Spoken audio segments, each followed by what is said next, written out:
வணக்கம் நண்பர்களே, நான் உங்கள் ஏகே. இன்னைக்கு நம்ம ரெசில்மேனியாவோட இன்னொரு பெரிய மேட்சை ப்ரிடிக்ட் பண்ண போறோம். என்ன நடக்குதுன்றதை பத்தி நம்ம பேச போறோம். அது என்னன்றதை தெரிஞ்சுக்கிறதுக்கு முன்னாடி நீங்க நம்ம சேனலை சப்ஸ்கிரைப் பண்ணி பக்கத்துல வர பெல் ஐக்கனை பிரஸ் பண்ணி வச்சீங்க. அந்த மேட்ச் என்ன மேட்ச்னு கேட்டீங்கன்னா, செத் ரோலின்ஸ் வர்சஸ் ட்ரூ மெக்கன்ட்ரை. இவங்க ரெண்டு பேருக்கும் WWE world heavyweight championship match WrestleMania day 2ல நடக்க போற one of the best match, முக்கியமான மேட்ச். மெயின் ஈவெண்ட்டுக்கு முன்னாடி இந்த மேட்சை ஃபிக்ஸ் பண்ணியிருக்காங்க. டே 2 மெயின் ஈவெண்ட்டுக்கு முன்னாடி ஃபர்ஸ்ட் இந்த மேட்சோட என்ட்ரன்ஸ் ஆரம்பிக்கும் போது ஆரம்பிச்சோடனே ஃபர்ஸ்ட் சிஎம் பங்க் தான் வர்றாரு. எதுக்கு சிஎம் பங்க் வர்றன்ற பின்னாடி சொல்கிறேன். அதுக்கப்புறம் செத் ரோலின்ஸ் என்ட்ரன்ஸ் தான் கொடுக்க போகிறாங்க.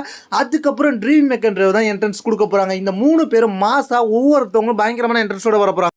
பயங்கரமான என்ட்ரன்ஸ் கொடுத்த சிஎம் பங்க் ஏற்கனவே ராவில் சொன்ன மாதிரி நேரடியாக கமெண்ட்ரி செக்ஷனுக்கு போய் அவருக்குன்னு போட்டு இந்த ஸ்பெஷல் சேரில் உட்காந்து கமெண்ட்ரி பண்ண ஆரம்பிக்கிறது இந்த மேட்சை பற்றி.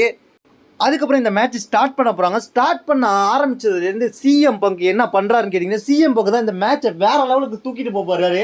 ஏன்னா இது ஒரு நார்மல் சிங்கிள்ஸ் மேட்ச் தான் இவங்களுக்கு ஃபிக்ஸ் பண்ணியிருக்காங்க WWE. இவங்க ரெண்டு பேரும், அதாவது ட்ரூ மெக்கன்ட்ரைக்கும் செத் ரோலின்ஸுக்கும் கிட்டத்தட்ட சாம்பியன்ஷிப்பில் இது 3வது வாட்டி நடக்க போகுது. 2 மேட்ச் ஏற்கனவே ட்ரூ மெக்கன்ட்ரை தோத்துட்டாரு. மீண்டும் இந்த மேட்சை பார்க்கறதுக்கு இன்ட்ரெஸ்ட் இல்லாமல் தான் இந்த மேட்சில் வந்து ஒரு ஸ்பெஷல் கமெண்டேட்டராக சிஎம் பங்க் போட்டு இந்த மேட்சை வந்து ரொம்ப ஹைப் ஏற்ற போகிறாங்க WWE.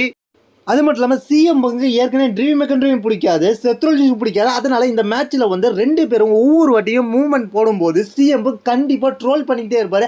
என்னடா மேட்ச் விளாட்றீங்க, மொக்க மாதிரி சண்டை போட்டுக்கிட்டு இருக்கீங்க, என்னடா இதெல்லாம் சண்டையாடா அப்படி இப்படின்னு கலாய்க்க தான் செய்ய போகிறாரு. இதனால ரெண்டு பேருமே ரொம்ப காண்டாக போகிறாங்க. ஒரு கட்டத்தில் கமெண்ட்ரி செக்ஷனில் உள்ள சிஎம் பங்குக்கிட்டே வந்து ரெண்டு பேரும் அடிச்சிக்க போகிறாங்க. அதில் வந்து ஒரு கட்டத்தில் சிஎம் பங்கே மாறி அடி விழ போது, ஒரு கட்டத்தில் சிஎம் பங்கு ரிவெஞ்ச் எடுக்கிற மாதிரி யாராவது ஒருத்தரை போட்டு வெளுக்க போகிறாரு. அதனால இந்த மேட்ச் ரொம்ப இன்ட்ரெஸ்ட்டாக போயிட்டு இருக்கும். எனக்கு தெரிஞ்ச ரிசல்ட் எப்படி இருக்குன்னு கேட்டிங்கன்னா, இந்த மேட்சை பொறுத்த வரைக்கும் சிஎம் பங்கு கையில் தான் ரிசல்ட் முழுசாக இருக்கிறதுக்கு வாய்ப்பு இருக்குது. ஏன்னா சிஎம் பங்கு கமெண்ட்ரி செக்ஷனில் உட்காந்துக்கிட்டு இது சொல்கிறதும், அது மட்டும் இல்லாமல் சிஎம் பங்கு என்ன வேணாலும் பண்ணுவார். அதனால் நம்ம அதை பொறுத்து தான் பார்க்கணும். என்னை பொறுத்த வரைக்கும் இந்த மேட்ச்சில் ரெண்டு பேருமே ஜெயிக்க 50% வாய்ப்பு இருக்குது. இந்த மேட்சை WWE பெரிய லென்த் மேட்சாக எடுத்துகிட்டு போகாமா கொஞ்சம் குயிக்காக முடிக்கிறதுக்கு வாய்ப்பு இருக்குது. ஏன்னா அடுத்து நடக்க போகிற மெயின் ஈவெண்ட்டுக்காக இந்த மேட்சை வந்து குயிக்காக முடிக்கலான்ற மாதிரி எதிர்பார்க்கப்படுகிறது. இதை பற்றி உங்களுடைய கருத்து கீழே உள்ள கமெண்ட்ஸ்